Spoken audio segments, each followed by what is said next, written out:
आज मैं आपको एक भक्ति कहानी सुनाने जा रही हूँ। एक बार की बात है, किसी नगर में एक राजा ने एक मंदिर बनवाया जिसमें श्री कृष्ण की एक मूर्ति भी रखवाई, लेकिन उसकी कभी पूजा नहीं की। पूजा करने के लिए मंदिर में एक पुजारी को रखा गया। पुजारी नियमित कन्हैया जी को नहलाता और बड़ी श्रद्धा भाव से उनकी पूजा अर्चना करता। राजा भी रोज कान्हा जी के लिए एक फूलों के माला भेज देता था और जब वह दर्शन करने आते तो पुजारी उस माला को उतारकर राजा को पहना देता था। ऐसा करते ही करते पुजारी की भी उम्र बीत चुकी थी। एक दिन किसी वजह से राजा नहीं आ सका।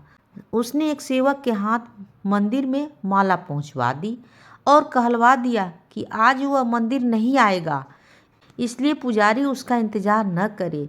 इतना कहकर सेवक चला गया। पुजारी ने हमेशा की तरह कन्हैया जी को माला पहना दी, लेकिन जब शाम हुई तो पुजारी यह सोचने लगा, माला उतार कर किसे पहनाई जाए।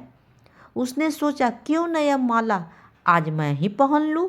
वैसे भी मेरी उम्र चली गई है, जीवन का क्या पता कब खत्म हो जाए।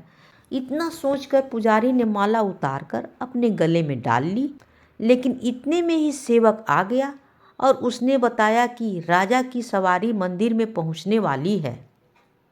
राजा की सवारी आने की बात जब पुजारी ने सुनी तो वह डर गया।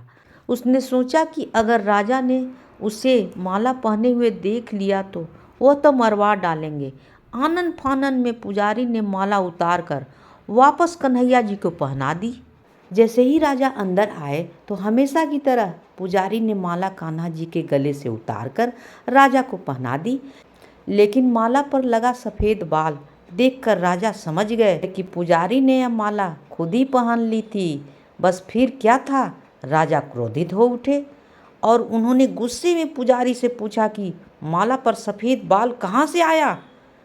तब राजा की बात सुनकर पुजारी डर गया और बोल पड़ा, यह तो कान्हा जी का बाल है।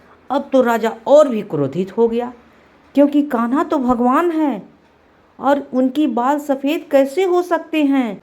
इसलिए राजा ने फरमान सुना डाला कि कल श्रृंगार के समय राजा खुद आएंगे और देखेंगे सच में ही कान्हा जी का बाल सफ़ेद है या पुजारी जी झूठ बोल रहे हैं। उन्होंने कहा कि अगर पुजारी ने झूठ बोला होगा तो उसे फांसी दे दी जाएगी। राजा का फरमान सुनकर पुजारी का बुरा हाल हो गया। उसने सोचा, अब क्या करे, कहाँ जाए, अब तो उसका मरना तय है। तब रोते रोते वह भगवान की शरण में पहुंचा और उनसे कहा कि हे केशव, मुझसे झूठ बोलने का अपराध तो हुआ है, लेकिन हो सके तो मुझे क्षमा कर दे और राजा से हमारी रक्षा करे। पुजारी ने कहा कि हे माधव, आपकी सेवा करते करते मैं बूढ़ा हो गया हूँ, अब आप मुझे माफ़ कर दीजिए, अब ऐसी गलती दोबारा नहीं होगी। यह कहते कहते पुजारी की न जाने कब आँख लग गई और उसकी आँख खुली तब जब सुबह हो चुकी थी। उधर सुबह होते ही राजा भी आ गया और कहने लगा, आज कान्हा जी का श्रृंगार वह खुद करेगा।